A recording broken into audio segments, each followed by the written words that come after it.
with the Lions.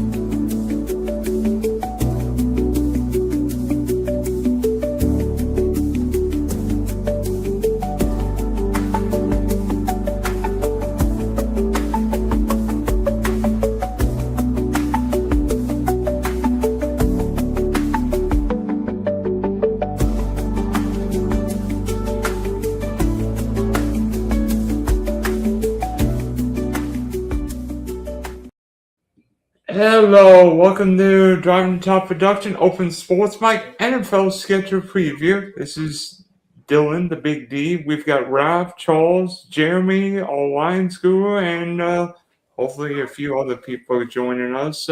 Driving Top Production, all kinds of goodness. By the way, I think we were going to have a show/stream to look at the entire 2026 NFL schedule. So, guys, welcome and. Only 2 more days until we figure out who plays. Until we figure out who plays who, when, and when. MDE, what's up, my brother from another mother? That means you can get sugar at 9 o'clock. So, hey, there's Adam. We started it just so we'd be on time. Look at that. You have power. I see jerseys. I see Adam's face that's good enough for radio. Yeah, I called the power company this morning. I said, hey, my house has to have power. What's going on? And I came home and it was magically all fixed. It was like they waved the wand and went, here you go. Adam, you need Starlink at your house. So, I need what? Starlink at your house. Why?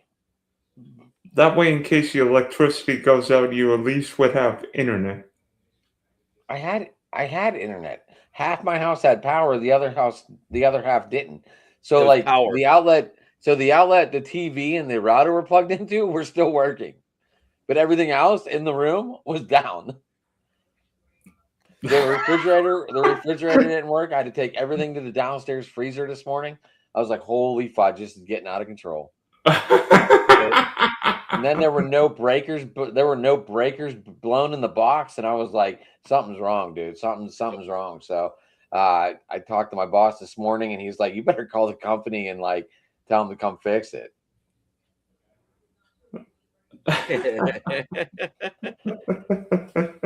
It's got to be the rooster. Yesterday, the Giants released their draft war room videos, of where they were on the phones accepting calls for trades and all of that stuff during the draft. And at pick 10, there was a little team that tried to move up in the draft to get the 10th pick. What? No, the Lions. Brad Holmes called the Giants GM trying to get the 10th pick. He was trying to offer this year's first round pick, the 2027 first round pick, and a third round pick to move up to 10. And they said, no, we want your 2026 first round pick too. And that's when Brad Holmes said, I'm sorry, the price is too steep, and backed off. And so they wanted their first round pick, Jeremy, but didn't want to give back their first round pick. They wanted to wait for next year. No. They wanted 3 first round picks for us to move up 7 spots instead of 2. And that's just way too much. More interesting than the price, who was it that they wanted? Reuben Bain Jr. Man, that would have been lethal. That'd have been lethal to think about having Bain and Hutchinson on the other side, man. But then if that was the case, why didn't the Lions trade with Baltimore when Bain was available at 14? Because they didn't want to trade. They have to want to trade. You know what I'm saying? At the time, the Giants were trying to amass picks because they're in a semi-rebuild mode after losing Dable. I'm really bright today, ain't I? Yeah, you are, Your Majesty. Where'd my camera go? What the fuck? It just blinked out. It did. I don't know what happened. I don't know what the hell happened. The Giants rebuilding necessarily. It's a semi rebuild, is what I'm saying. Yeah. They weren't because they got new coaching staff, new coaches, and all of that.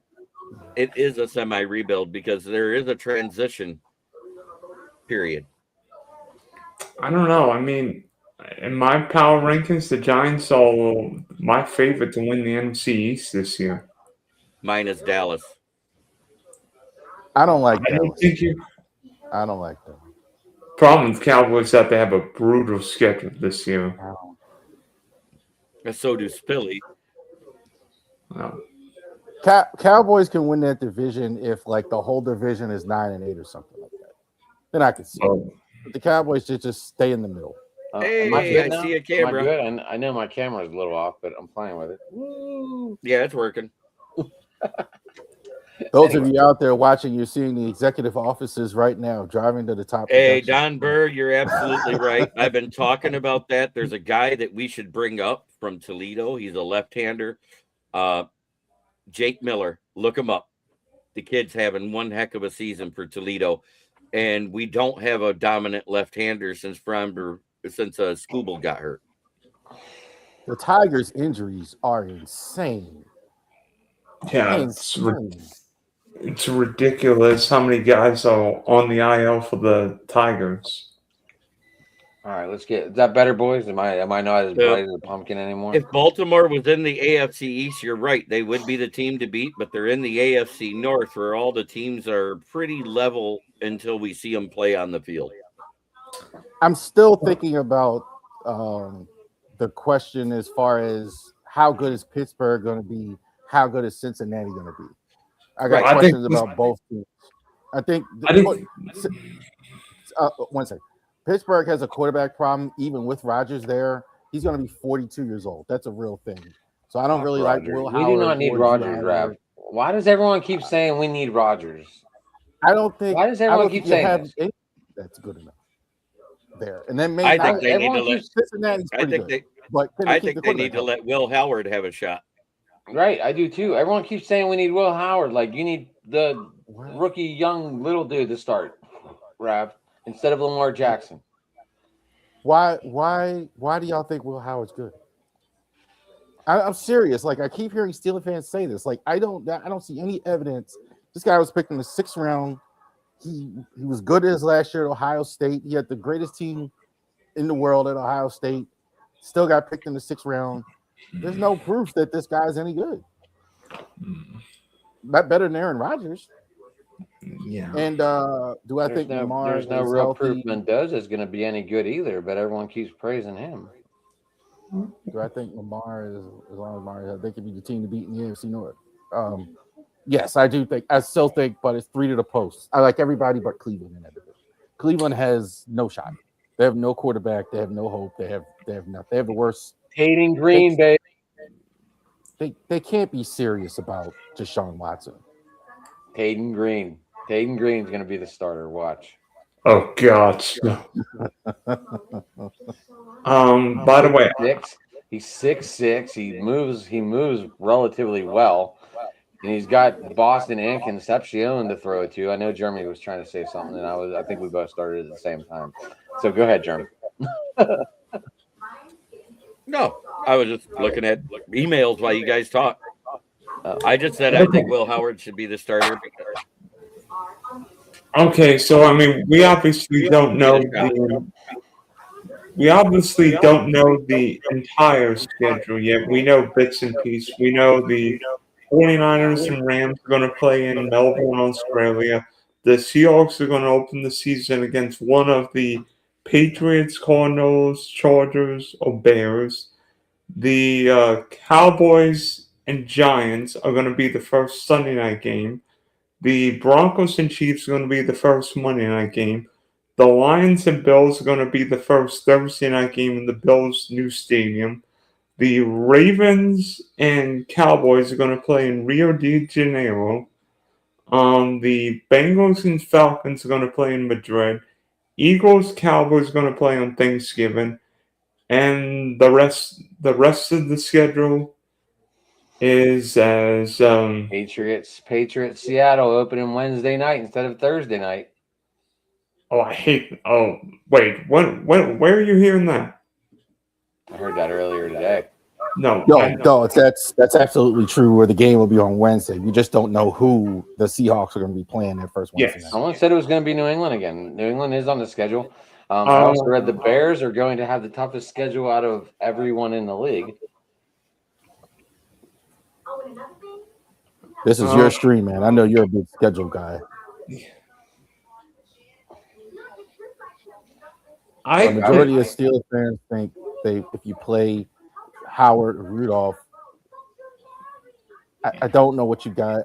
I just don't get it. It's not Raven hate either. It's just I just don't know why y'all think this guy. I don't understand why you're so excited about Will Howard. I just don't.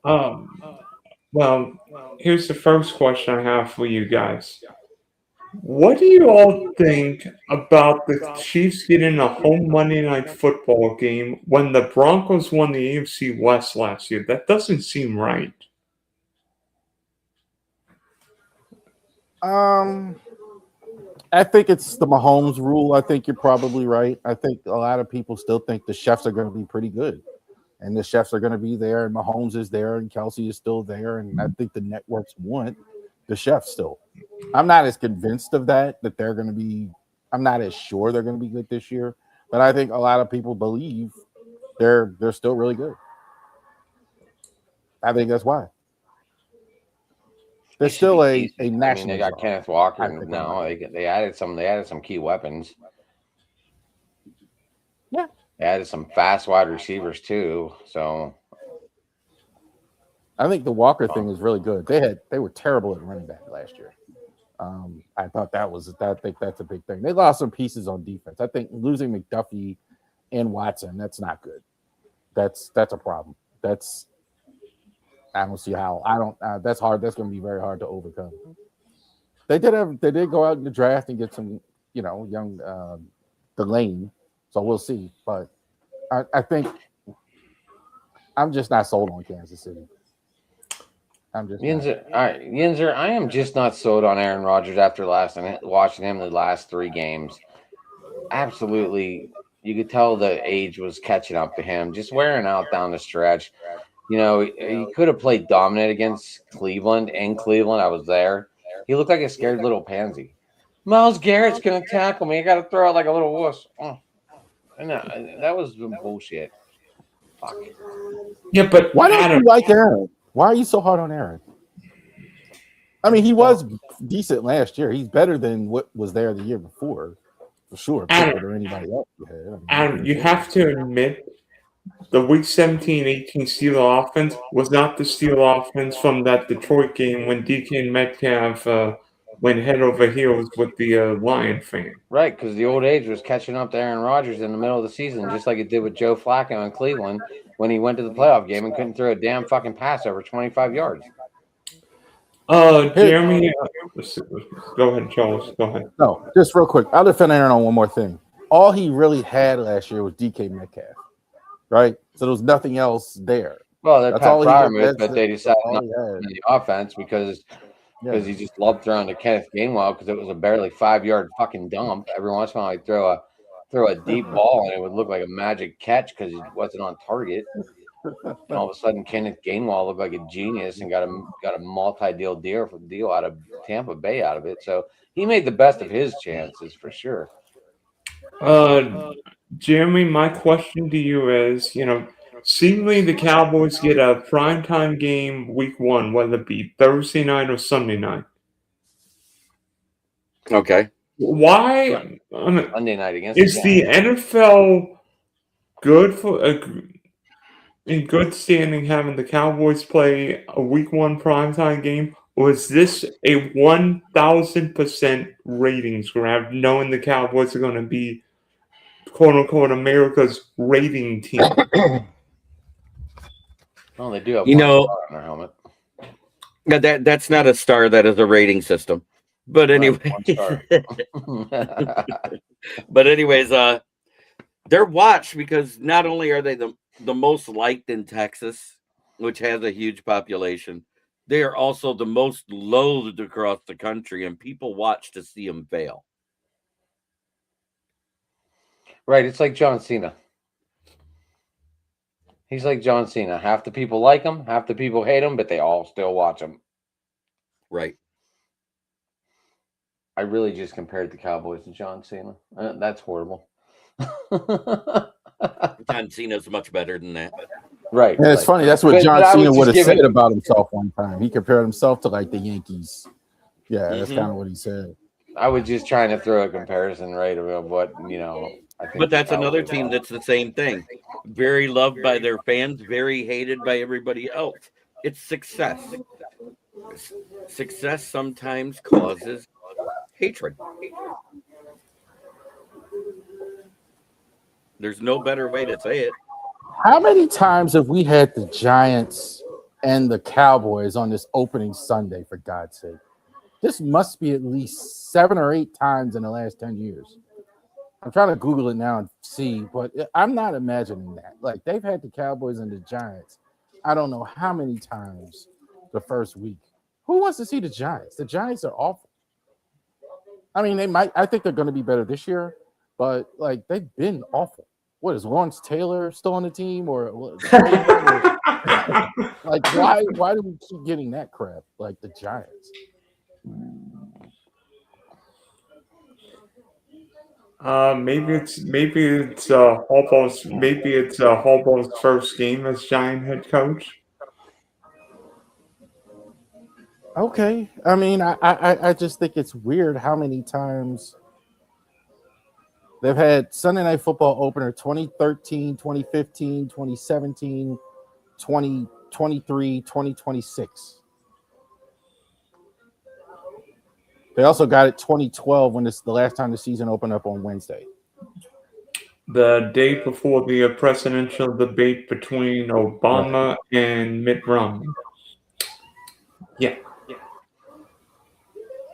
Giants. I mean, it's a rating poll. I mean, if the Jags win Dallas, then we'd be on Sunday Night Football. But you know what? Have the biggest city in America against the biggest rating grab when Jackson Dart and Dak Prescott be playing. Sign me up. I want all the Cam Scatterbo. And the Giants may be decent this year. Let me just say that too. I think they may be decent, but like it seems like we're getting this one a lot.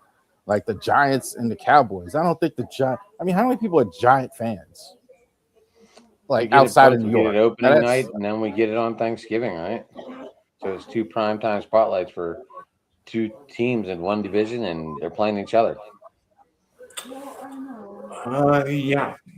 Jeremy, question about your Lions. Detroit plays Buffalo week 2, if I'm not mistaken, at the new stadium. Is it an advantage or disadvantage for the Lions to play Buffalo early in the year where the weather is, quote unquote, not what it could be week 15, week 16, where it could be a nor'easter for all we know? I could care less when we play anyone and who we play. Oh shit, Michael! You play the schedule that's in front of you. So if they do it week 2, great. If they do it the week after Thanksgiving again, I don't care. What? Michael, they would call that the Spank Bowl. What? What is he? Jeremy, what's he saying? I mean, if you want the biggest rate, just make what? Just make OnlyFans, baby. Make OnlyFans free for a night. Be the biggest Spank Bowl in America. Oh no. Okay. Spank Fest 2026. That's what it would be. See, Michael, you're being really insensitive. Really insensitive right now. How are those women going to make money if it's free? Now, what's wrong with you, brother? Have you not paid attention? All of them have a free channel and a paid channel. I'm not going to answer that question. I've never seen it, brother. I don't. Let me tell you something. Let me tell you something real quick. One thing I like more than women is money. I can tell you that right now. I'm not going to put no strippers' money through college. I don't put my own kids through college. Hey, all I know is that when I was about, 32 and 34 and I just went through my divorce and I didn't meet the the girlfriend that I stayed with for 8 years after that. I went to the strip club, and this poor girl says, "Hey, I'm doing this for food for my kids," and I left and went to the grocery store. So I came back and threw canned goods.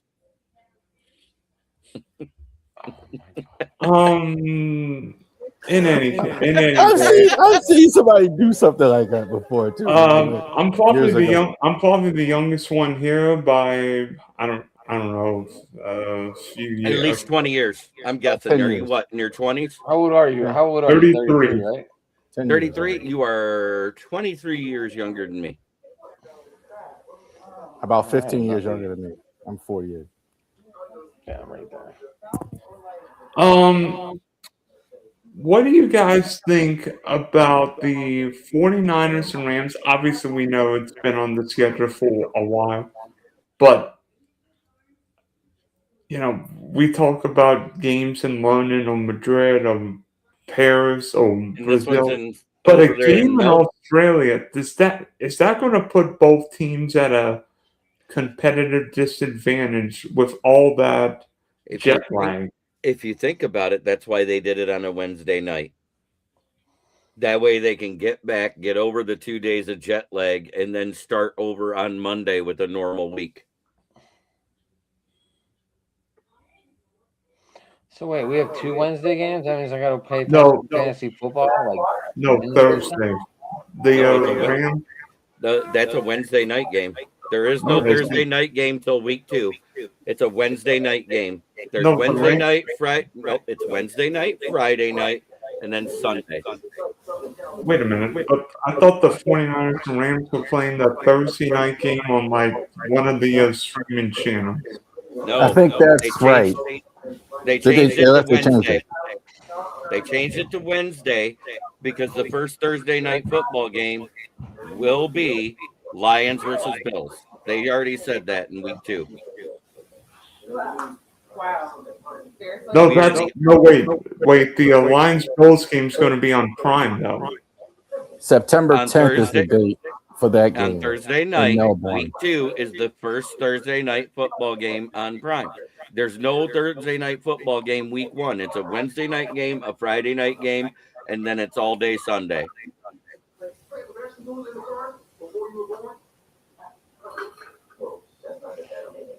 That's opening week. That's opening week. So the first game, that game Rams is the 10th. That's Thursday. So it might be Wednesday in Australia for all I know.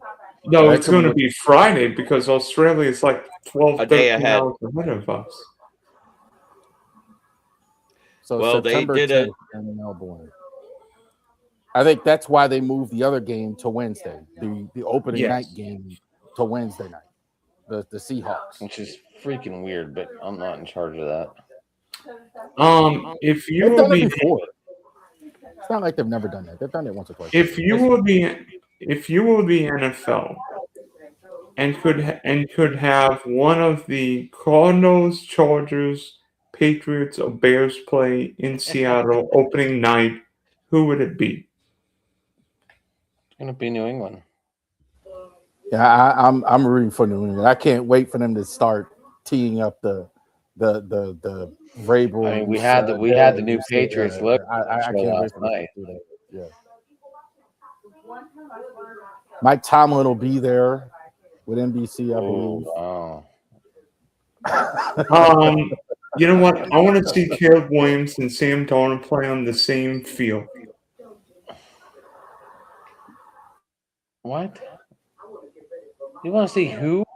Caleb Williams and Sam Darnold play on the same blade of grass opening night. Why?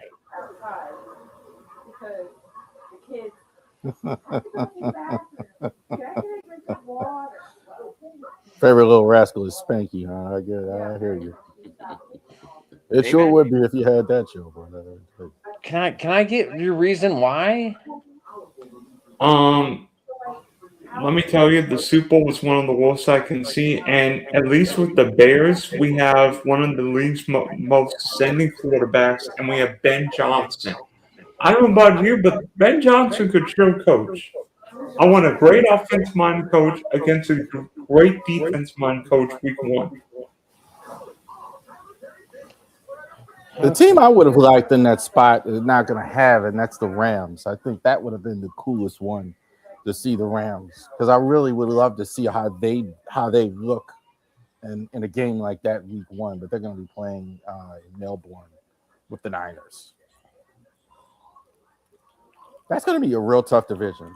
I saw power rankings, top 3 teams in the NFL. Somebody had the Rams, the Niners, and the Seahawks.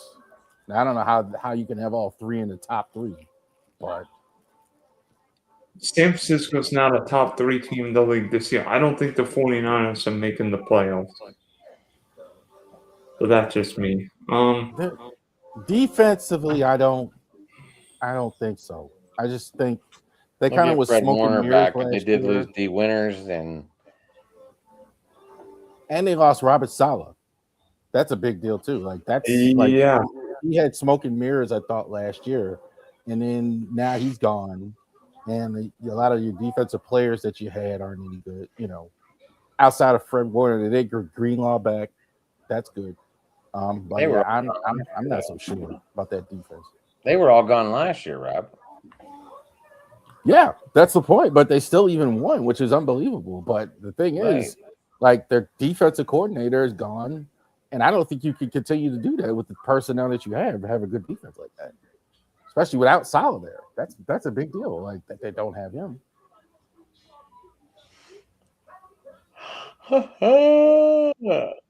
Goodell gets paid $68 million a year. I would take that money and build some houses for homeless vets.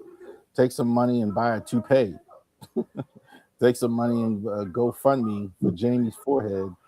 What? and his reduction. Homeless vets, I'm right with you there. We don't do enough for vets in this country, so that's for sure. You're looking at 2 on this screen. You're looking here 2 on this screen here that have to work 7 days a week. So so that's a whole other thing. But Goodell making $68 million, that's crazy. That's 20 every 22 seconds. Do you know what happens in this country? A veteran commits suicide?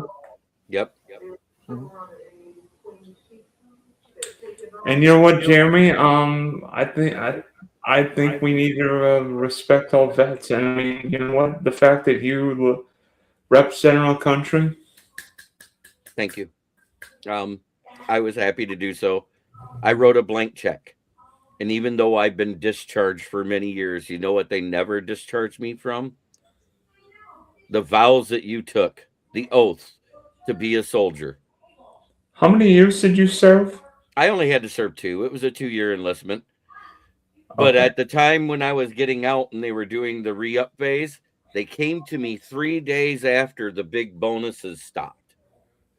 My roommate, who was my bunkmate, got a $50,000 bonus for re-upping for another 4 years off of a 2-year enlistment. 2 days later, what did they offer me? $5,000. You know what I told them? I said, for $5,000, I'm tired of being all I can be. If they would have given you if the Army would have given you $50,000, you would have If they done did, if I'd have got the $50,000, I'd have been re-upping for 4 years in a heartbeat and a chance to go overseas and actually be at one of those bases that I talked about. Oh, those bonuses changed a lot of people. Man, we had one guy for years. He said, "I'm not going to re-up. I'm done with this. I'm done with this blank blank. They can kiss my blank blank." Da da da da da. It's like, well, I re-up. Oh no, they offered me $30,000. I changed my mind. Charles, what do you think about the Ravens playing Rio de Janeiro against the Cowboys week 3? I don't love these international games. I don't think they do. I don't think anyone does. I don't think they do anything for me in particular. I think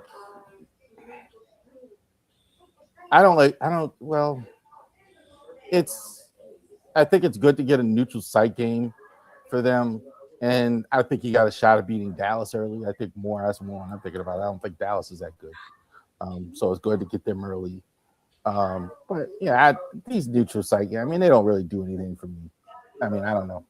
I mean, I could be in the minority. I mean, they're doing them. I mean, they're giving a lot of money to do them, so they're gonna keep doing them. I don't know if it's true with the NFL. I know in WWE, they're getting like a lot of cash for these. A lot of people don't realize, like everywhere they go now, they get site fees. So they're paying them to come there. So, like, I'm sure that's the case in the NFL too. So they're getting $5 million just to show up, and then they're selling tickets, et cetera, making a big event, sell it separately to Netflix, et cetera, or whoever, YouTube or whoever it is. So, like, but I don't have much on that outside of, beating the Cowboys and all that. I think the Cowboys are very mediocre. I think with Jerry Jones still around and all that, I don't have any confidence in the Cowboys. They're kind of weird. He's kind of turned into Al Davis, in my opinion.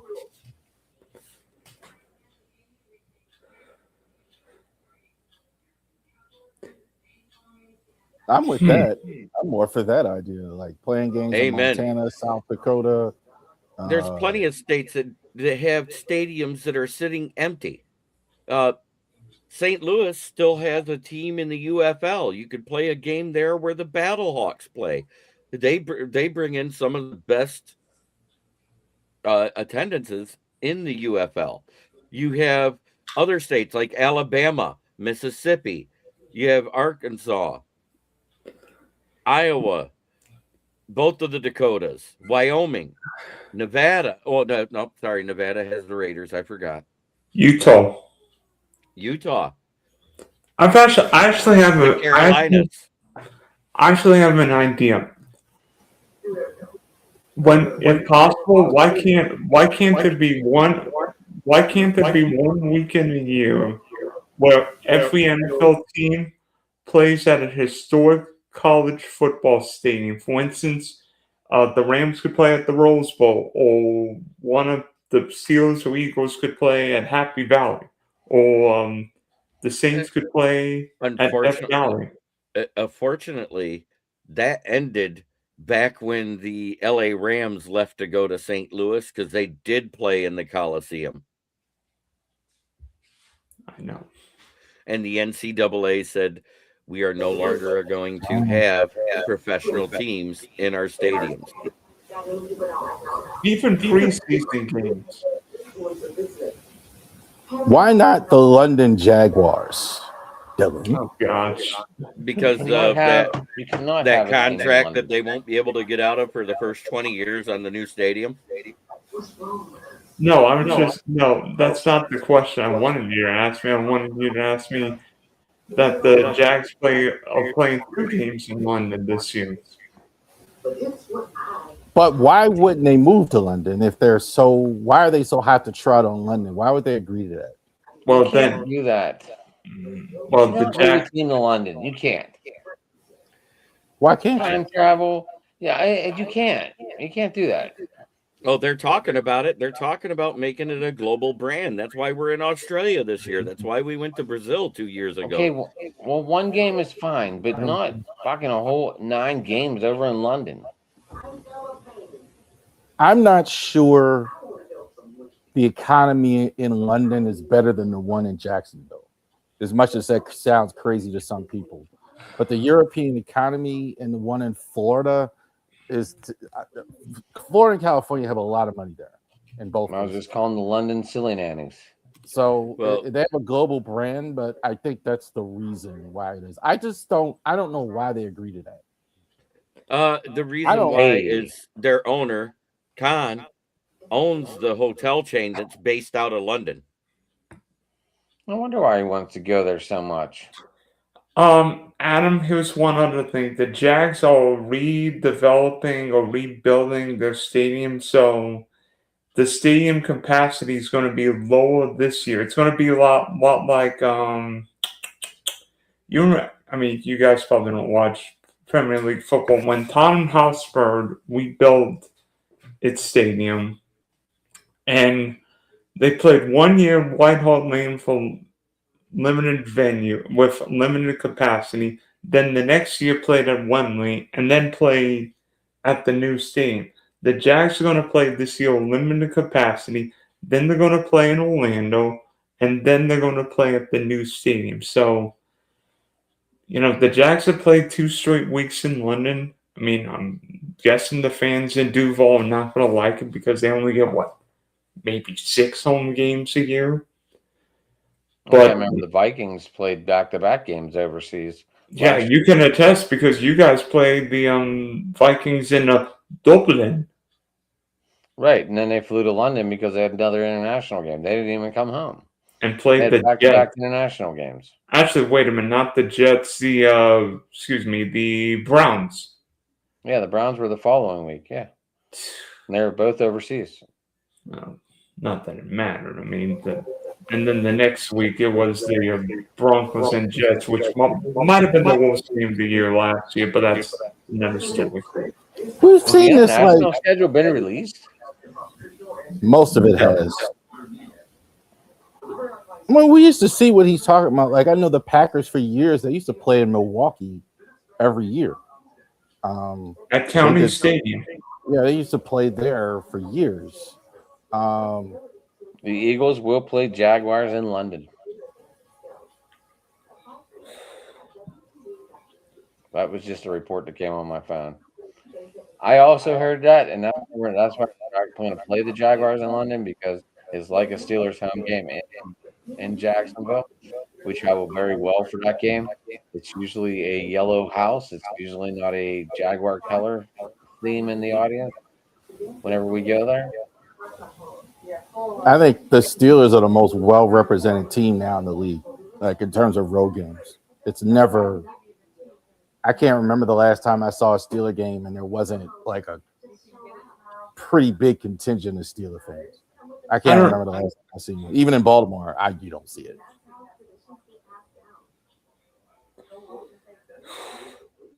Yeah, I mean, when the Steelers go to play the Chargers in LA, it's like 80% Steelers fans. I do think what's happening too is the cost of the games is factoring in. You used to would never see like opposing teams in stadiums ever. Like you would hardly ever see it. Now you see it all the time, and I do think it's the people that are more dedicated to go more often, and they're kind of they're not necessarily geographical area. They'll the go flights are easier now too. There's more flights, there's more connections, there's more ways to get there. That's a huge help. That's big.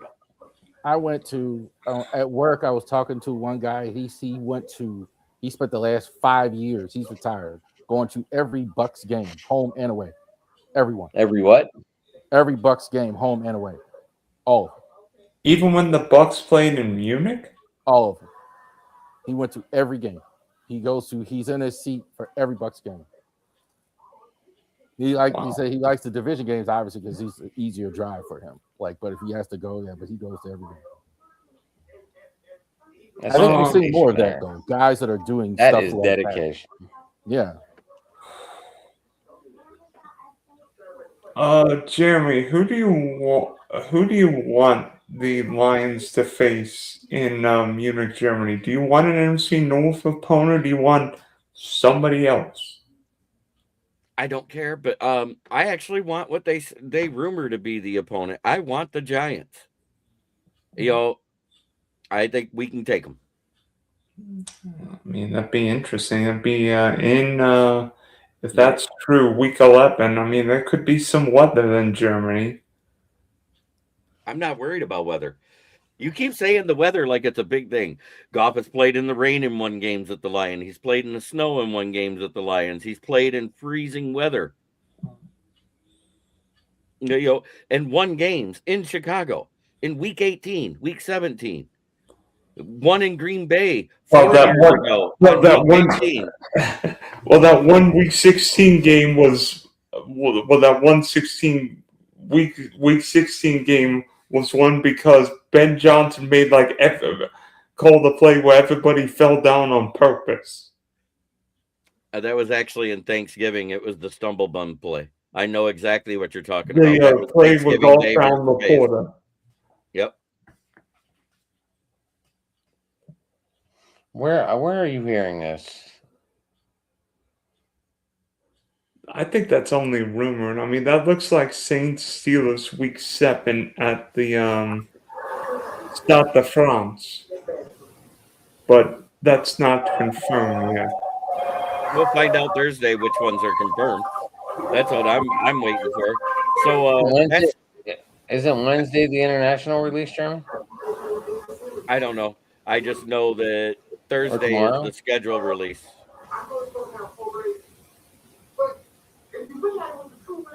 They Wait a usually release games during the day, like different teams. I see some teams will release them like I know the Jaguars are one like at 3:00 in the afternoon.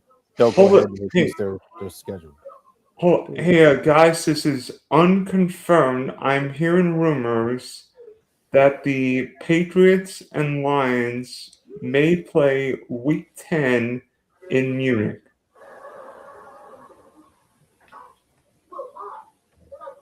Wow, if that's true. That'd be a game. How good do you think New England's going to be? I'm kind of curious what you guys think. I guess it all comes down if they get AJ Brown on June 1st or not.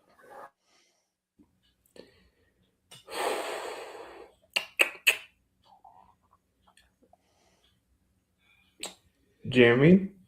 What? How do you expect the Patriots to fare this year? Not as good as last year because they're going to have a first place schedule. You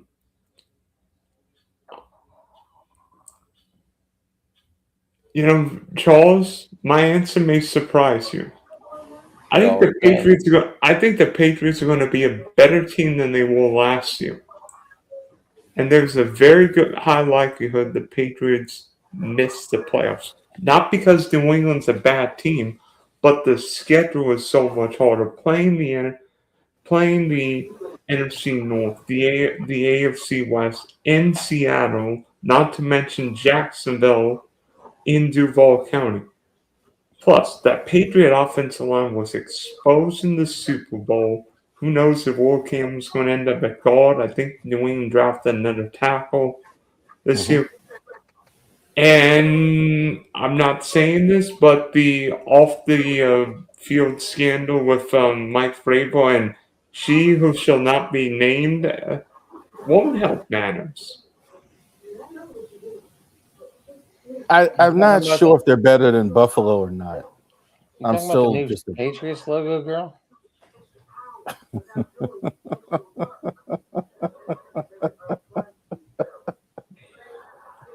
That's been going on for years, by the way, allegedly. That's been going on for years.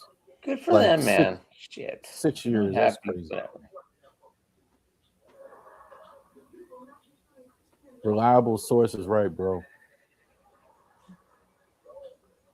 You're getting it in for 6 years. That's a reliable source. That's dedication. AJ Brown's going to be too busy reading books rather than crying about football. For those of you who don't know who that is, for AJ Brown, like in the middle when the defense is on the field, he actually picks up a book and reads it on the sideline in the middle of the game. Could read the never-ending story. It never ends. I'm not sure they're better than Buffalo. I'm still thinking about it.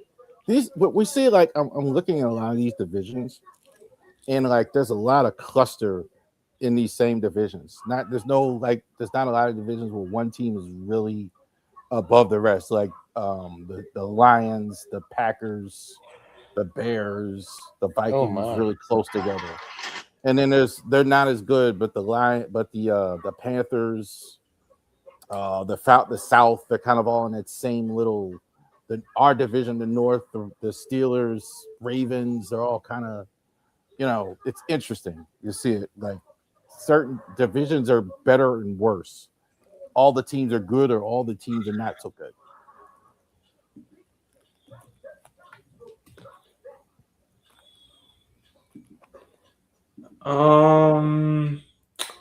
I don't know if you guys been paying attention to baseball tonight, but a certain pitcher for a certain team that one of us likes, a certain pitcher for a certain team that Would one you of just us say his likes. fucking name? Will you and just say what it is instead of beating around the bush? Paul Skeens was I knew in you were talking Fuego. about, but still. Fa- Fuck.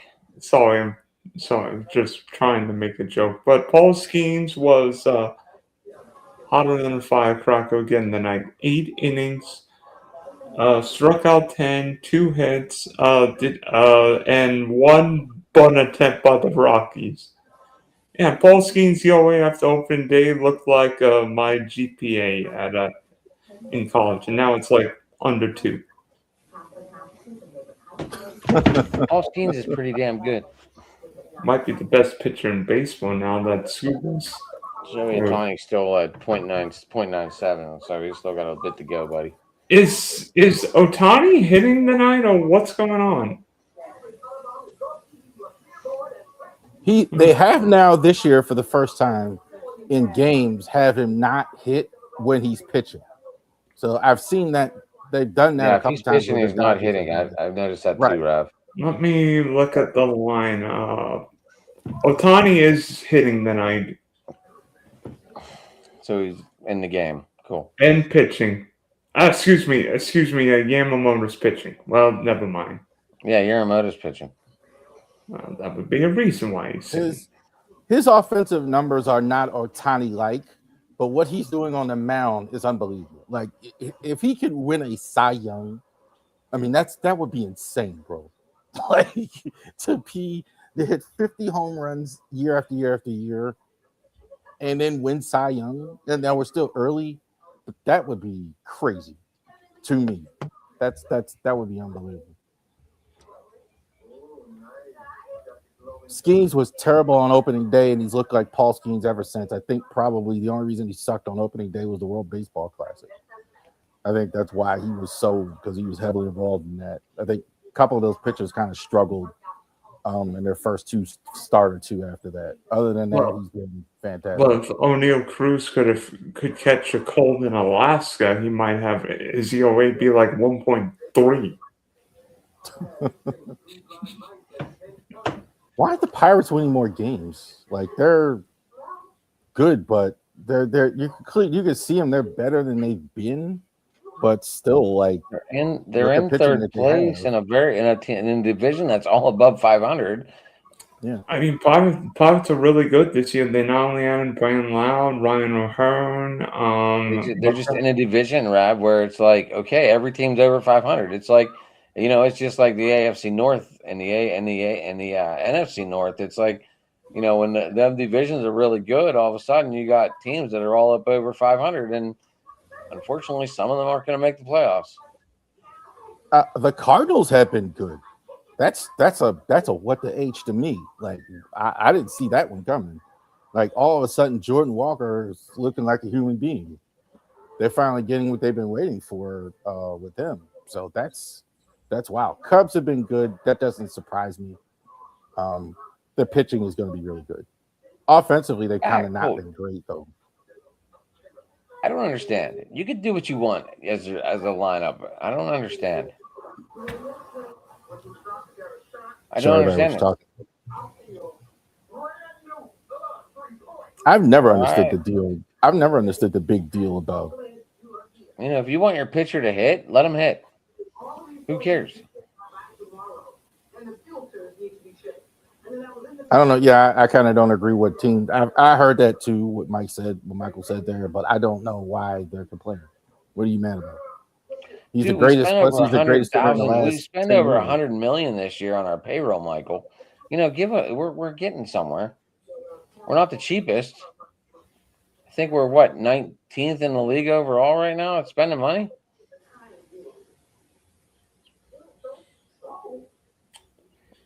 It's I think they're right there. I think the Pirates have a real team though this year. They're not just this team that's, for sure going to finish in last. I mean, they have real. I mean, their pitching staff is really good. Connor Griffin, they just spent a lot of money on too. So that was smart, getting that done already. By the way, Charles, did you see the 5-4-3 that the Yankees pulled off and yet got nobody out tonight? I'm like, what? I don't think I've ever seen that. A 5-4-3 that didn't result in an out. I didn't watch the game tonight, so I actually went to my daughter's recital, so I actually didn't watch any of the game tonight. I was in the car, heard Ben Rice put one over I'm going the to be at 5-4-3 with no outs. Well, they actually tried it, I'm assuming. They tried to do it, and they didn't get anybody. So it's just a hit.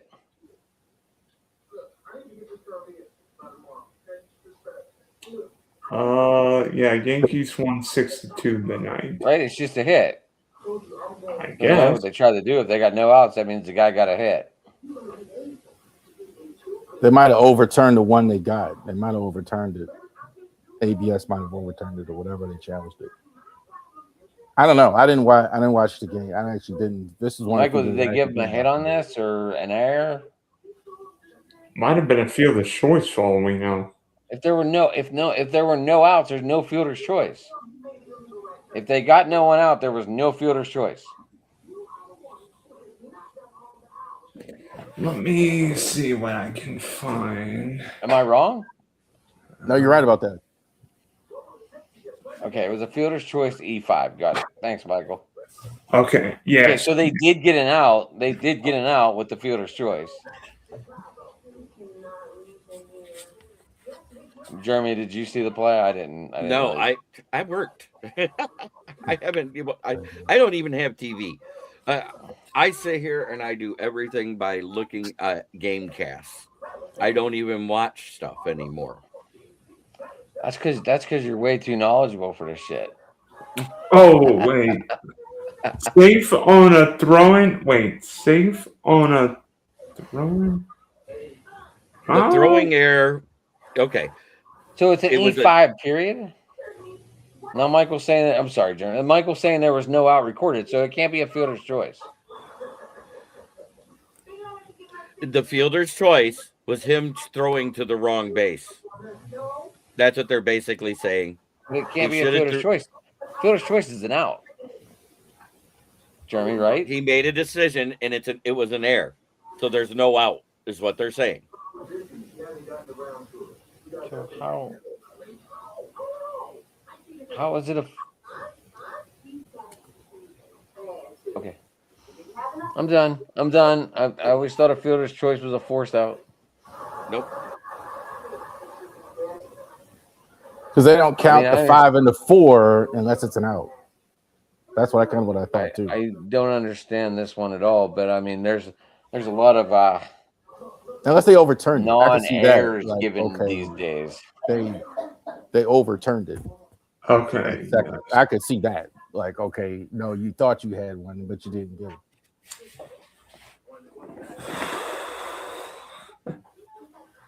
Oh, by the way, speaking of baseball, we lost a legend in the sport. Bobby Cox passed away this weekend. Hall of Fame for race manager, baseball lifer, all-time MLB leader and most injections for a manager. World Series winner for the Atlanta Braves 95, 14 straight division titles. And frankly, I think everybody who played for Coxie loved him. True baseball guy. Kind of like what you used to see with a lot of these managers. Managers used to be the real quote unquote character actors in athletics. Like, you know, they always had a personality. Lou Piniella and Tommy Lasorda and those guys. Like I said, Bobby Cox was definitely one of those guys. He was always getting kicked out of a game as well. It's funny, him and Ted Turner, who passed away. You think about that, and I was talking about that last week, how much they would like the Braves team that they got right now, both of them, because they were really both Ted Turner and Bobby Cox was so much instrumental to the Braves getting turned around. I mean, they were awful for years and years before Bobby Cox got there and really turned it around for them as well. So rest in peace to the skip, Bobby Cox, man. That's probably the one team too I watched the most outside of the Orioles growing up. Like the Braves. The Braves were always on that TBS, and you could watch the Braves, and they always started at 7:35, and you could watch the lousy Braves games, like because they were always bad. The Braves were on cable, and the Mets. The Mets were the other team like they were on. WWOR was on. What do you mean CW Cubs?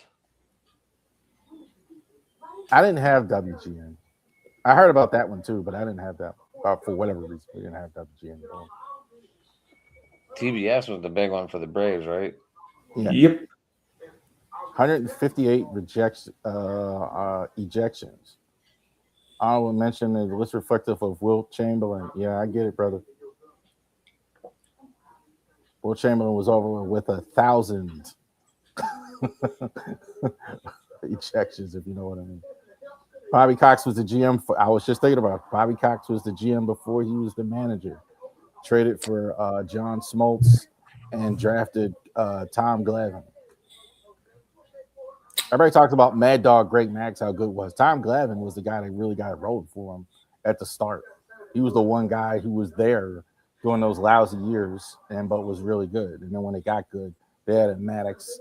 Smoltz was kind of the young guy, came up. Steve Avery, those guys. They really built a really good team. Yeah, and you could say Bobby Cox was a huge reason why the Braves won in the 90s. Getting David Justice, getting Huff Justice, drafting Chipper Jones, because I mean that 91 Game 7 of the World Series, one of the greatest games ever played. I mean, it's one of the top 4 or 5 greatest. I mean, go off the top of your head right now. What would be like the 5 best baseball postseason games you can remember without any bias? Francisco Cabrera hitting that fucking single to Barry Bonds. Fuck him. I knew you would say that, Adam. You know what was really there? Not able to throw out fucking broken leg Breen, who wasn't even stealing, by the way. The Braves and Twins in 91, I've said that forever. That was one of the best 0-0 Game games. Game 7 is the only thing you remember. Yeah, that was that and the Kirby pocket catch off the glass, right? Off the wall. Off the hefty bag, I used to call it. In that ugly Homer Dome. I tell you what is there, I would say the World Series we just had. The Tigers, as far as a whole series, if you're just talking about one game, that wasn't a question. But the one game, in Game 7 in this last series was tremendous as well. But the whole series was tremendous. Right. Oh yeah, I think it was a bad game. Fantastic. And then have Yamamoto go old school, win Game 6, come out of the bullpen, throw 2 and 2/3 innings, 2+ innings, win Game 7. I think like that really was the eye opener for me. Yamamoto in the World Series, he was really. You talk about how good Skubal is, and you talk about how good Skeen is. Yamamoto is really right there with them, really just behind them, but just by a hair. He's fantastic for me. I mean, he in that Game 7 was just unbelievable. Maybe the crazy. I don't know if this was the best game, but maybe one of the craziest games I can remember was Game 6 of the 2011 World Series. Rangers deal 10 innings for the Twins too, and Game 7 against John Smoltz. Oh wait, you thinking of Game 7 of the 01 World Series? Yeah, that would have been Schilling Roger Clemens. That was a great game. Game winner. No, I'm talking about his comment right now. Jack Morris and John Smoltz went 10 innings. That was in 91. Yeah. The first part of this comment is the one I love the most. Luis Gonzalez hitting the blooper off of Mariano. Let me tell you something. You would have thought They that was weren't the playing Baltimore infield in. That Orioles. hit never hits. That hit never goes if they're playing infield in. You would have thought the Baltimore Orioles won that World Series. How happy I was to not see the Yankees get it one more year. I mean, I literally, I've never been so excited. I leaped up off the couch. Like when Gonzalez got that French that blooper, man. That was fantastic stuff.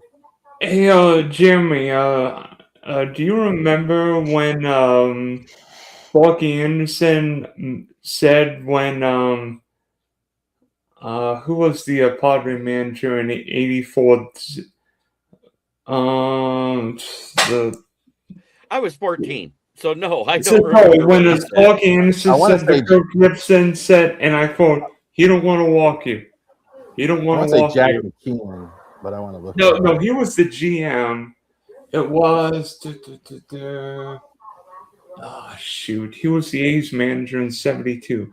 1984. It was Dick Williams. Thank you. And Dick Williams didn't walk Kirk Gibson with Goose Gossage in the game. And then Gibson hit one into the right field bleachers, which basically ended the World Series.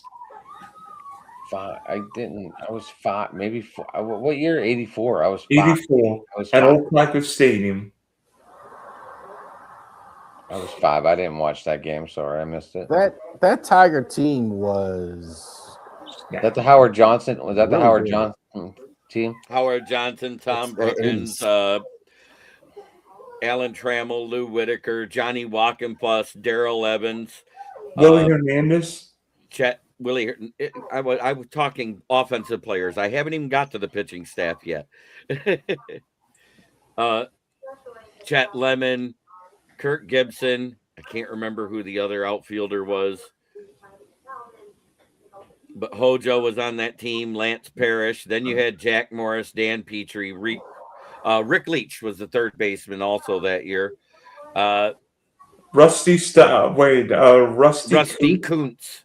Rusty Kuntz, and if you say it the way it's spelt, it's not good to say on the air. But anyway, Is it like a Roy Waugh thing? yeah, it's Kuntz.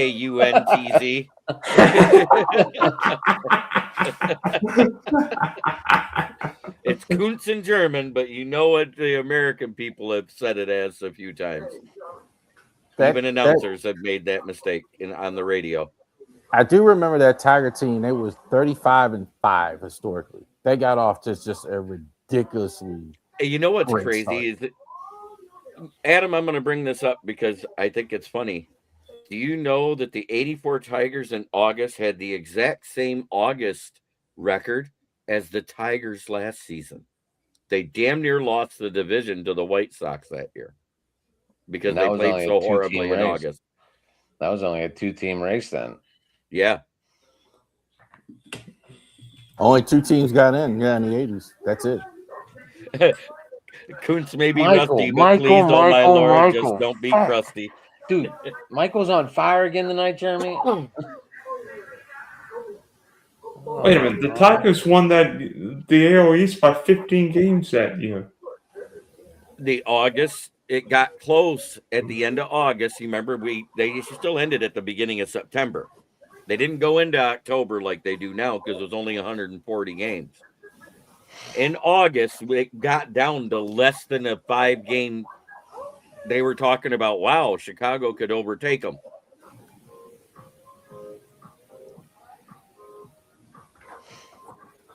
That's insane. Dude, Howard Johnson's a good person to talk to. I like talking to him.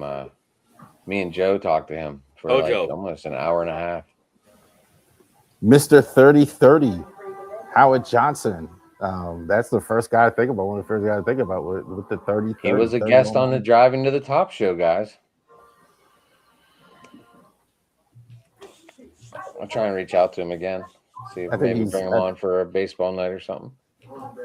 That's a show right there. Like, how many guys like Howard Johnson, how many players, how many people know how good of a player he was? I mean, he was not any also-ran player. I mean, he was a guy that you could build around. And I hardly ever hear his name. Is he in the Hall of Fame? Howard Johnson? No. Not yet. I don't know. I haven't looked at his stats. I'm just going off the top of my head. But I remember he had 30-30 at least 5 times. I remember that. It had to be something like that. Next year's Hall of Fame class is going to be terrible. Well, Buster Posey. Buster Posey should get in. And I think John Lester's one that you give consideration. Yeah. That's about it. I can't think of none of the other names I saw were any good. Yeah. That's okay. mean- I did shots with Zara with Chara on my birthday in Boston. That was rough. Like I'm like looking up like I'm looking up at a freaking tree. Who's the I mean, for each one of you guys, who's the biggest sports personality or personality, insider, writer, journalist, or player you've ever interviewed? Not meant, but interviewed. It could be for a stream or it could be for an article. Be right back, gentlemen. Nature calls. I'll let Adam go first since he's done more interviews than me. Man, or at least longer. I mean, me and Tom had Jeff Fry on. That was a great conversation. We almost went 2 hours with him. He played second base for the Rangers, and he played for the Red Sox. The day he got called up, he got put in the starting lineup, and he got there with 2 hours to spare. The starting pitcher that night was Nolan Ryan, so he's playing second base behind Nolan Ryan, and that was a good conversation. Like I said, we almost went 2 hours. I mean, we had Lanny Fratteri on. That was Lanny Fratteri is my favorite announcer by far. So he was a great conversation. I still try to talk to him to this day. You know, I'll send him a text or whatever every once in a while, and you know, he sends me something back when he can. Butterbean. Who else? That would be awesome to meet Butterbean. Butterbean was GOAT, brother. Love Butterbean. I mean, even I had Steve on, who's a pretty big Facebook guy that tells write that down jokes, stories. He was on our show for Tuesday night. He was on Open Bike one night with us. And you guys didn't know who he was, and I was like, fuck. So, I mean, I don't know. Like, I don't really look at it that way. I just look at it as having connections. So I don't want to play favorites into someone. I would say the biggest two I've had might be the last two I just had. I was going to say those were some pretty big ones. Phil Wood has been doing Baltimore radio and TV for 30. I mean, I love Phil Wood. Phil Wood, I watched him all growing up. Anybody would know him in Baltimore, did all the outstanding radio, outstanding, just a brilliant sports guy back before the internet. Absolutely brilliant. And Jason Lacafort worked at CBS. He was a former NFL insider. I think, and I haven't spoken to him and said this, but he was let go from Baltimore radio recently, and it was a lot of controversy. And I think one of the reasons he did it was he's got a new venture now. He's got a new streaming venture. Put the poker chips he's down. Putting himself out there for the new. So he's one. Derek Lewis would be the other one, former Maryland Terp. That would be the other guy I would say. We were talking about how he played against Michael Jordan in college and at the University of Maryland. As well. He actually played. He played at Maryland. Obviously, Michael played at North Carolina, right? But he actually was drafted by the Bulls when Michael was there. So that's why he actually wound up never playing in the league, because he couldn't. He was actually going against Jordan every day. So I think those would be the three for me. I would say would be the most. Now here's one for you, Rob. Off the air, and I wasn't on the air for the interview or the conversation, but off the air, Ray Rice was one of my favorite people to talk to off the air because he stayed online. He stayed and talked to us for almost an hour and a half off of camera. Yeah.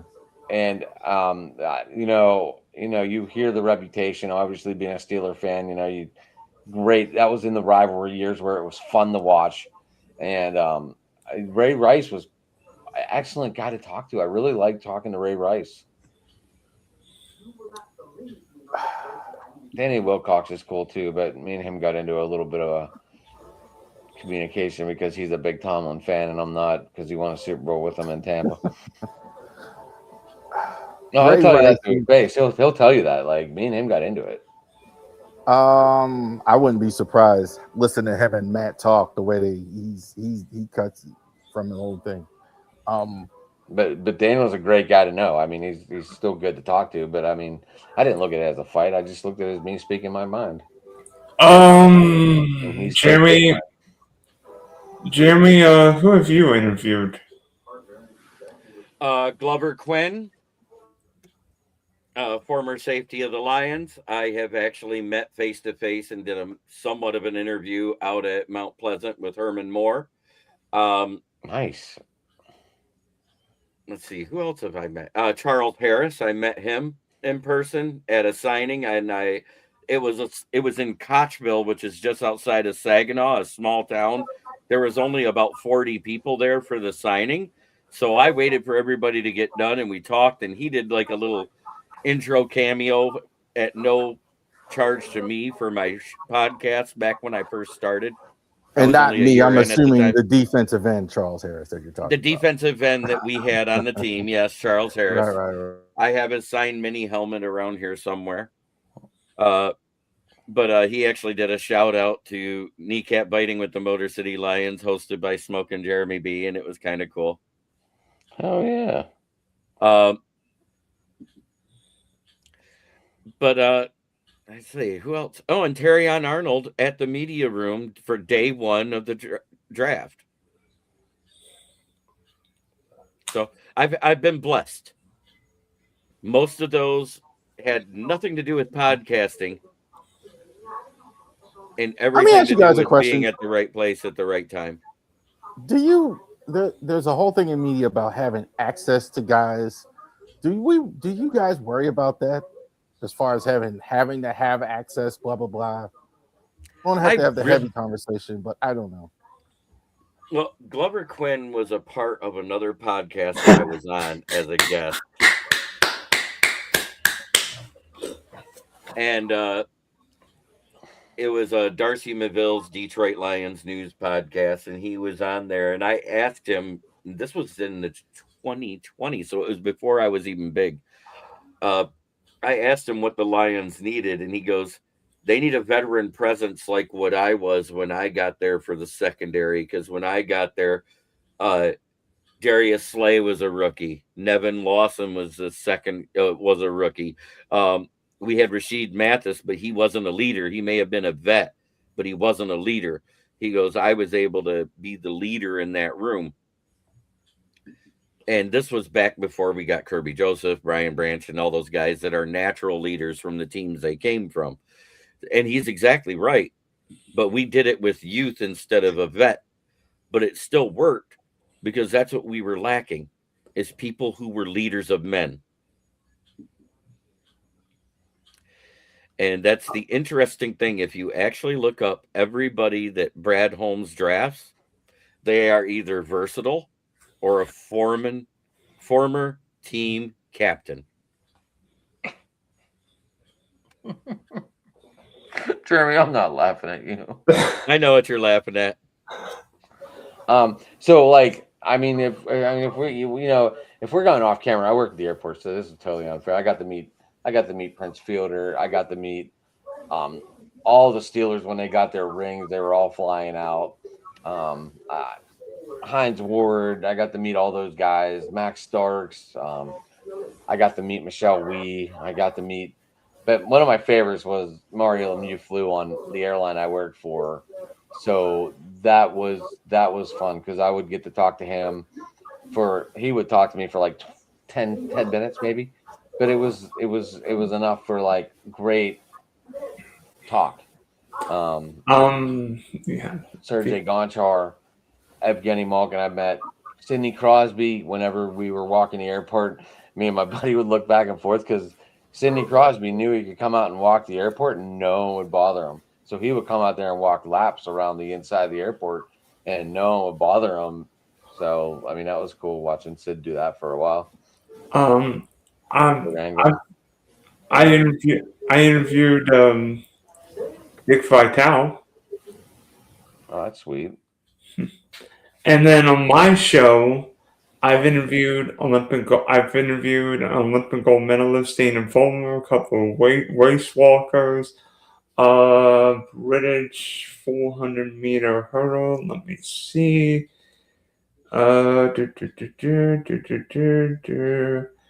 Wait, hold on. Jessica Turner. I've interviewed golf guys or football guys over in the UK. So, it's. I mean, in fact, you can interview Sidney Crosby, Prince Field, and I can interview Dick Vitale. It's cool, right? I saw My Prince dad, Fielder my dad whenever used he to was in hate his Dick skinny Vitale. days. Michael, I saw Prince Fielder when he was in his skinny days, getting back in like tip-top shape. Like you wouldn't even recognize him really. Just to let you know. I've never seen him skinny. That's an interview right there. Prince Fielder. What day was Yeah, this going believe it or on? not, dude. I saw him when he was real skinny. I got free tickets once off Kevin Millar. Manny Martinez, Manny was cool. I got to meet him. I worked at PNC Park, so I mean Robin Yount. I got to meet Robin Yount, so that was like a dream come true, I guess. Especially since I didn't recognize him and just got him out of a crowd of people and brought him into the stadium. One more thing. I don't know if you guys had a favorite animal growing up, but what would have been your favorite animal? Just to get away from sports for a while, for a minute. I've always been a lion or great white fan. I've never been a big animal guy. I liked the coolest thing I saw was Jake the Snake used to carry this big python, so I always kind of liked snakes. I thought it was pretty cool, but I'm not a big animal guy. I have a dog, but Survivor Series 1990 at the Flint IMA right here in Flint, Michigan. I got to watch when Honky Tonk Man was going to take on Hulk Hogan that match. And I had just finished that super big gulp cardboard container that looked like a giant milk carton. And I crushed it down to the ice. And as he walked under me, because we were over the tunnel, I hit him in the back of the head with it. The other thing I got to do in high school when I was a part of I was in Creative U, and everybody got to write an essay, and if it was good enough, because the lady that ran Creative U class, which was an English writing class, their article would get put into the school newspaper. I saw a Flint Generals game back in the day. They're now called the Flint Firebirds. They were the Burton Bulldogs for a minute, but it is now the Flint Firebirds, and I like it a lot better. The logo's cool. It should That's be a part called of the Flint Water OHL. Drinkers. No. But I went to a small, it was before it was called Raw. It was a Monday night wrestling thing, and that's back when USA was just coming out. So you're talking 1984.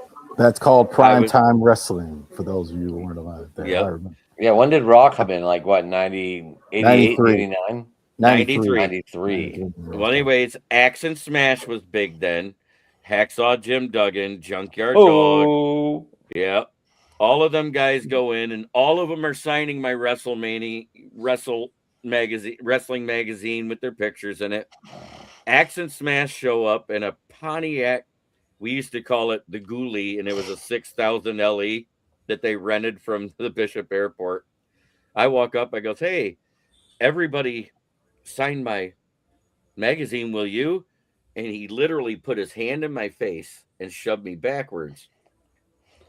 The bad part is our high school's football team, which I was all friends with, was actually invited to watch Raw, and they brought me along as the person that could write about the experience.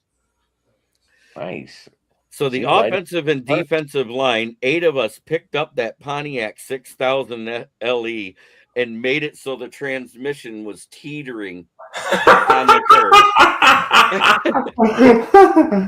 That way, when they got in, because the weight's too far back, it won't push it down, so the tires would touch. They would just be spinning. Sweet. That was the days of the real heels. Stuff like that Yes. would happen to them in those days. Guys were actually stabbed. Yeah, Often. Axe and Smash were really heels. They were assholes. Freddie Rush was stabbed several times. Sorry. In terms of animals, and after this, I'm gonna abandon ship. You guys see the clock next to the Trevor picture, right? Mm-hmm.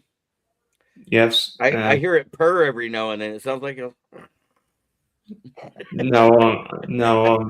I've adopted koalas, and That's awesome. Which in fact, for one of my birthdays, we actually went to the Palm Beach Zoo when I lived on the east coast of Florida, and it may be the greatest day of my life, seeing an actual koala. My mom and I actually went in the koala exhibit, and we saw the koalas up close and personal. And koalas sleep like 20 hours a day, so this was rare. Oh yeah, you could see this one. I think this one was one of the first ones that I adopted. Crumble. The what? Crumble is his name. And then this one's a koala clock that one of my friends in Illinois got me. Yes, a koala clock.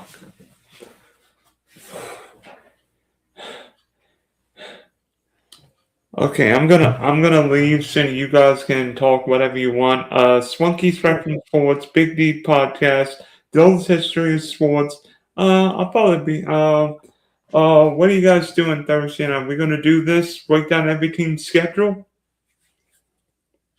Why not? I think that's the plan. All right, Rob, you joining us or Yeah, I'm joining. I'll be joining you maybe like at 9. I'm gonna be doing my show because of the schedule release. So I'm not doing it tomorrow. I'll be doing it Thursday because of the talking schedule release on Wednesday. So like after 9 we'll be doing a show over here if you won't feel like jumping ship a little bit. Yeah, no problem. All right. Sweet. And then there were 3.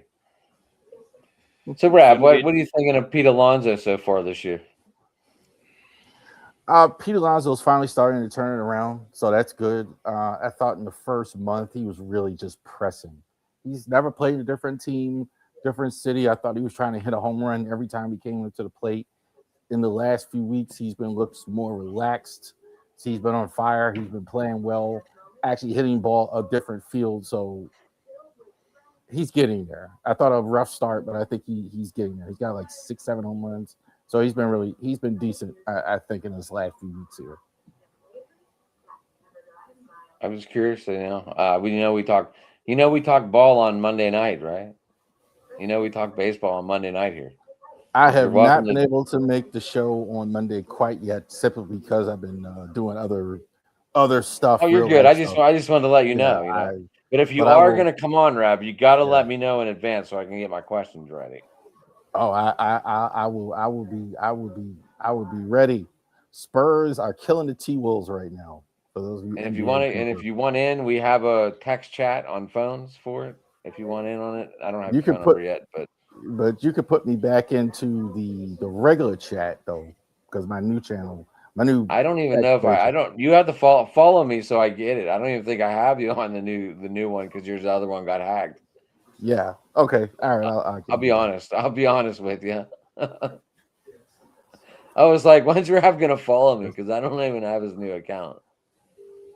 Yes, Michael. It's the fans in the Diamond show, Michael. You were on it last night. I think he's just. I And I Remember, will you say hopped one in at the thing, end, my brother. and I will say one thing to Jeremy: the Pistons. They No, can win at man. home. They can't win on the road. No, man. dude, the I Cavs was. are hot at home, man. They've won like I what, 8 can't straight see it. now? But just like the Pistons, they don't win on the road. And Right. we have 2 Okay. games at home yet. I They think can that's going to win. be the difference. They can win this series. I can see it, and they have a shot against New York. I just don't see them winning the whole thing. I don't think there's any chance they can beat Motown. any of the teams in the West, like the Spurs or the. Your boy's in the chat right there, Jeremy. What's up, Motown bitch? Good to see you, brother. Yeah, we fell apart in the third quarter. They had one good quarter. You look at that game, Detroit outscored them 3 of the 4 quarters, but they didn't outscore enough in the third quarter. The second half adjustments were bad. But at the same time, we took awful shots. We didn't move the ball enough. They just threw to the guy that could get some space, not They don't create have space. they don't have the horsepower. They're just not I on disagree. offense. It's just not defensively. I disagree. They're not moving the ball. They're not moving the ball the same as they did all season. That's what I'm seeing, and that's the difference. And I said the worst 2 matchups in these for the Pistons was not the Knicks and it wasn't Boston. The worst 2 matchups were Oakland and Cleveland because they have better bigs to shut down Duran. Now, Jeremy, is it a lot like hockey where all of a sudden the defense becomes a major step up? Yeah. Is that why they're having a lot of trouble with it? And he took the words right out of my mouth. That's exactly what I was going to say. They're not moving the ball enough because teams are hitting. I mean, I'm looking at what they're doing to San Antonio. I mean, they're just killing Wemby, as you should. I mean, they're just this is playoff Wemby, time, man. They Wemby, really hit him. Wemby is a great offensive guy, but defensively, he's mediocre. He's not the complete package everybody makes him out to be. Wemby's just so tall. You can't do anything in the lane. The only reason Minnesota even won that last game because he got thrown out. They'd have lost that game because that's the only reason in this what helped them in the second half is they had Gobert and Edwards and they were able to go in the lane and all that. That wasn't happening with Wemby in the game. Offensively, I think he's still a work in progress. They can win with offensively wasn't hurting, but defensively, without him in there,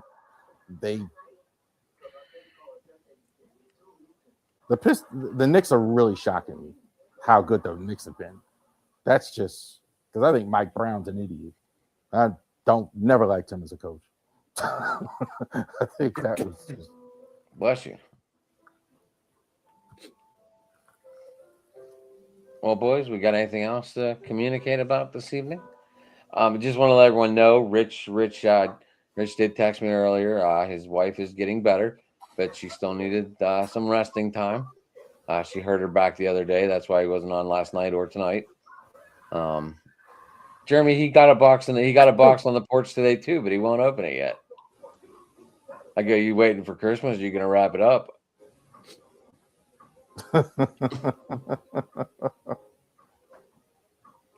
I got 3 kids. I don't know anything about wrapping it up, brother. Let's see.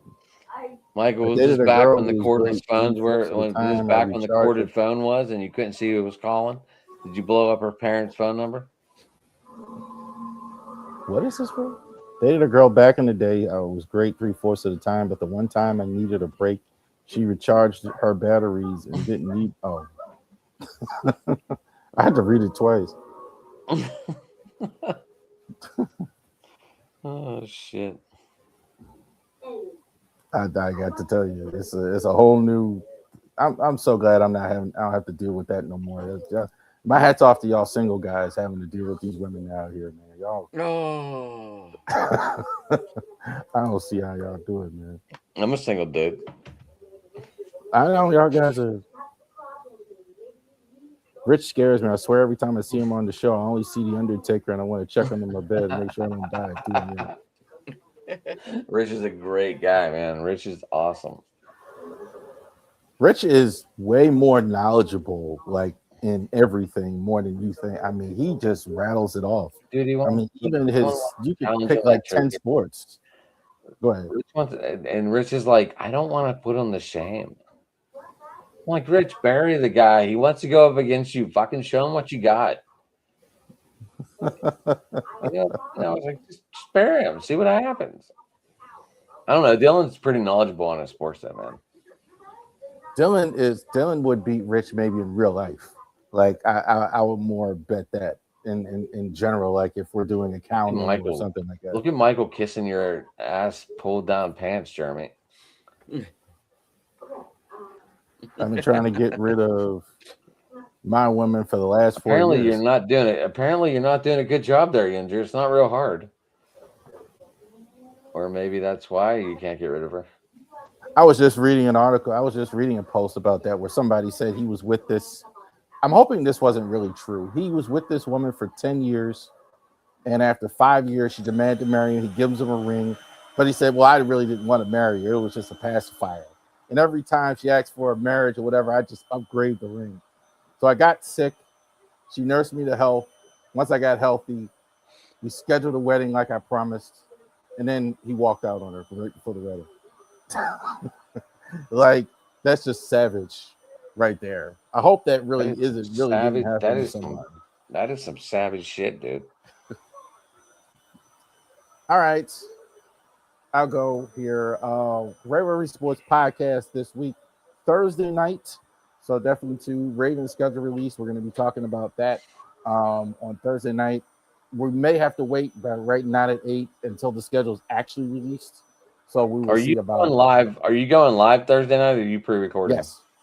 Yes. Because I'm not going to do anything tomorrow. I'm just going to wait. I need to clear up room. So if you got any videos behind backstage, you got to save them now. Okay. All right. I'm going to delete them. Right now, I think we're at 48 hours out of 50. Right. 45, I think, or something like that. Doesn't matter. We're still high enough. And Big Five this week. NFL Big Five biggest games of the season. Now that the whole schedule will be released, so we'll go over what are the 5 biggest schedules for that. NBA playoffs, we just talked about that. We're going to talk about that. Also, to early season awards. Who's going to early favorite for MVP? Who's early favorite for Cy Young? Definitely Shohei on the mound. It's been unbelievable as well. And also to Orioles report. 9.7 ERA is just unreal. I mean, he's just been incredible. Also, to the American League, you got a lot of pitchers we don't know pitching well. The guy that was on the mound tonight for the Yankees. I don't even forgot his name, but like he's like 5-0, like or 6-0, like Weston Wilson. So yeah, so bunch of names we don't know as well. We'll talk about what's wrong with the Orioles, who have been terrible as well. A lot of fire Michael Elias stuff lately. So we'll see about that. Jeremy, I'm going to let you close this out because you got your famous saying at the end, but I'm going to go now so you can close it out. You can get me at Driving to the Top Productions on YouTube. You can get me over there at Sports Talk Get on Twitter. Obviously, we're not on my Facebook page tonight, and I just realized that when I looked up. Ad McNally, you can get me over there. And then you can get Jeremy at all these places he's about to tell you about. Well, first off, you can read my writings at the South Florida Tribune, where I write about the Motor City Lions. You can also read my writings on roundtable.io for the Jags and the Buccaneers. You can also find me on the South Florida Tribune YouTube channel. Starting next week, we're firing up again because we got Tuesday night Inside the Pigskin. And then on Thursday nights, we have Fire Up, which Adam is a part of. Then you have my back channel. To regular schedule programming. Is that what you're saying? Yeah. Starting next week. And then you have my channel with the regular scheduled programming you see every day at noon, where I do anywhere from 20 minutes to an hour talking about Detroit sports in general, mostly Lions, because that's what I know the most of. I'm still kicking the tires on learning more about baseball and more about the Pistons, but it's KCB Sports Network. The logo's right here. It's pretty kick-ass. Thanks, Adam. It actually really looks good cleaned up. Did you see the I cleaned up saw version? that with the basketball in it and Okay. everything else. Yeah. I saw that. It did I look had good. Copilot clean it up and remove the Gemini symbol. I think it looks tight. Well, I go Monday through Friday at noon. I talk Detroit sports. Wednesday nights we do the NFL roundtable talks, and on Friday nights it's the Lions fan cave chat, and then Saturday night we have the baseball roundtable talks, which Adam is a part of that as well. Mondays I I'm a might be part of drunk his. on a couple episodes in summer if I'm even around. I'm not, I get you. Hey, that's okay. I know I'm going to camp this year, so I added a new bottle to my collection of oh Lions shit, stuff. what do we get? Some gay light. I like that side better. Yeah, me too. No, I don't but know. it's I'm not a Bud literally Light fan, but it's still a cool collection to yeah. have. It's the Motor City edition, and this is uncapped. Untapped. I didn't As buy it it should to be. drink it. They gave me two. One was empty, and then that one was full. I said, "Well, that one's going on my counter." I said, "It'll be worth more if I never drink it." Right. All right. I'm gonna say thanks for the comments, everyone. Thanks for everyone tuning in. And of course, last but not least, try every day to be a better person than you were the day before. That's the only way to make the world a better place. It starts right here within yourself.